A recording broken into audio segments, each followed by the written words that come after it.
पाठ 16 दीप से दीप जले। पाठ प्रवेश। पर्यावरण दिन प्रतिदिन प्रदूषित होता जा रहा है। इस प्रदूषण का सबसे ज्यादा प्रभाव हमारी नदियों पर पड़ रहा है। यह पाठ प्लास्टिक की थैलियों के प्रयोग पर रोक लगाकर पर्यावरण को बचाने के कुछ उपाय सुझा रहा है। दोपहर का समय था। सूरज आग उगल रहा था।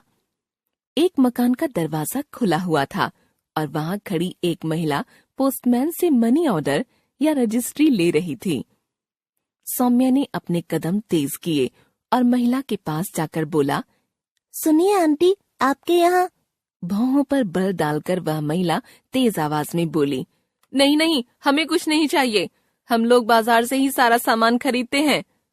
सौम्या का चेहरा उतर गया। प्लीज 1 मिनट ठहरिए तो, मेरी बात तो सुनती जाइए आंटी।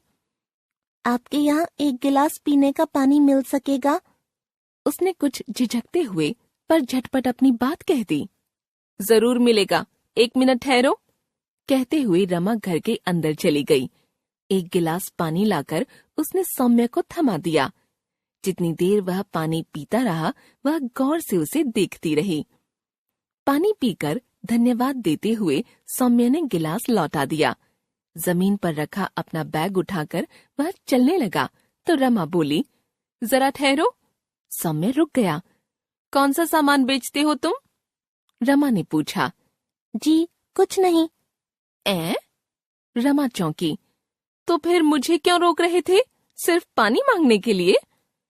जी नहीं। उसने अपनी बड़ी बड़ी आंखें उठाकर पहली बार पूरी हिम्मत से रमा की ओर देखा। मुझे आपसे एक जरूरी बात पूछनी थी। क्या आपके यहाँ बाजार से प्लास्टिक की थैलियों में सामान आता है? हाँ आता है, क्यों? असल में आजकल ज्यादातर दुकानदार प्लास्टिक की थैलियों में ही दाल, चावल, साग सब्जी, फल और साबुन, टूथपेस्ट वगैरह दे देते हैं। बाद में सफाई करते समय उन्हें कूड़े के साथ फेंक दिया जाता है। क्या आपके घर में भी ऐसा ही होता है? हाँ होता तो है। रमा को मानना पड़ा। आंटी, आपसे एक अनुरोध है। कहते हुए सौम्या नीचे झुका।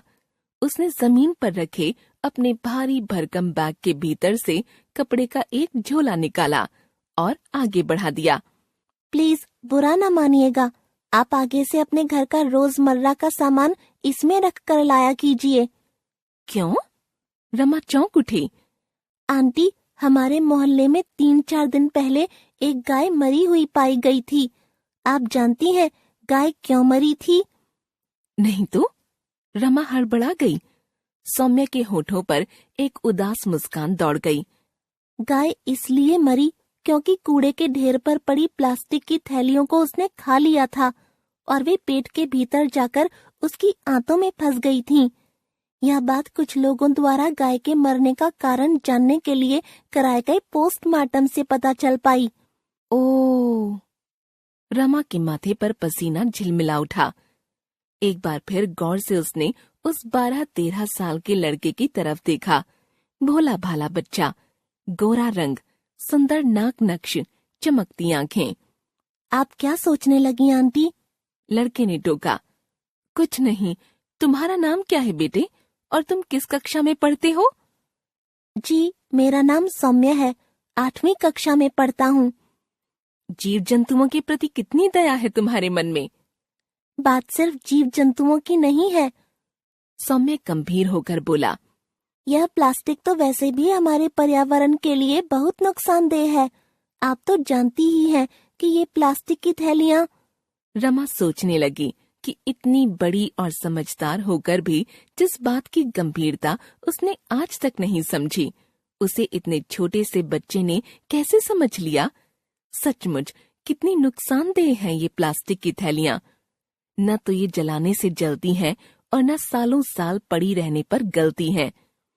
हमारे पर्यावरण की सुरक्षा के लिए इनकी बढ़ती संख्या बहुत घातक है।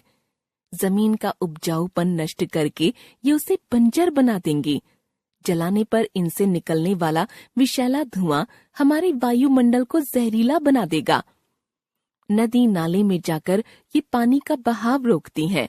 जानवरों के पेट में जाकर उनके प्राण ले लेती हैं। फिर भी हम लोग इन्हीं थैलियों में सामान लाना पसंद करते हैं। अपनी छोटी सी सुविधा की वजह से पर्यावरण को कितना दूषित बनाते हैं। आपको मेरी बात अच्छी नहीं लगी आंटी? रमा को सोचते हुए देखकर सौम्या ने पूछा। तुम बहुत समझदार हो बेटे।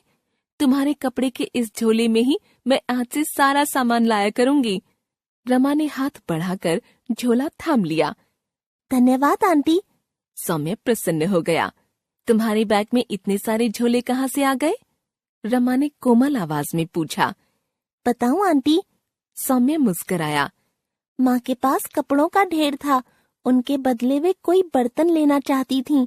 मैंने कहा कि बर्तन लेने के बदले वे मुझे इन कपड़ों के झोले सिल कर दे दें और यही इस बार मेरे जन्मदिन का उपहार रहेगा।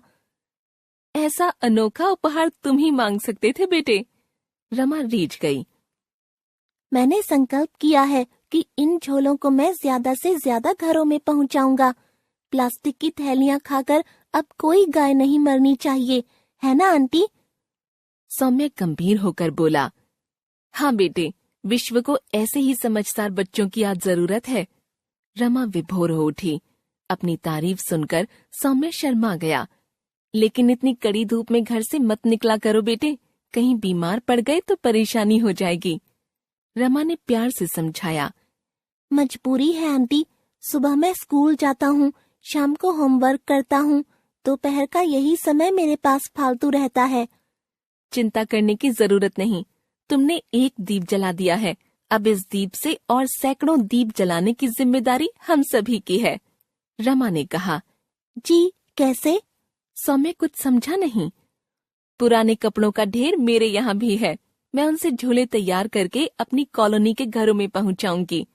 फिर जिस तरह तुमने मेरे भीतर पर्यावरण के लिए चिंता जगाई है, मैं भी उसी तरह दूसरों में जगाऊंगी। देखना, बहुत जल्दी हमारे पूरे शहर में प्लास्टिक की थैलियों का इस्तेमाल बंद हो जाएगा। सच आंटी? बिल्कुल सच बेटे। रमा मुस्कुराई। और यह सिर्फ शुरुआत रहेगी। दीप से दीप जलाने की प्रक्रिया फिर अपने समूचे देश में पहुंच जाएगी। पर्यावरण की शुद्धता के लिए देश का हर नागरिक जाग उठेगा। कितना सुखद होगा यह सब। सौम्य की आंखों में एक चमक दौड़ आई। उसकी आंखों में अनगिनत दीप झिलमिला उठे थे। लेखिका प्रोफेसर उषा यादव।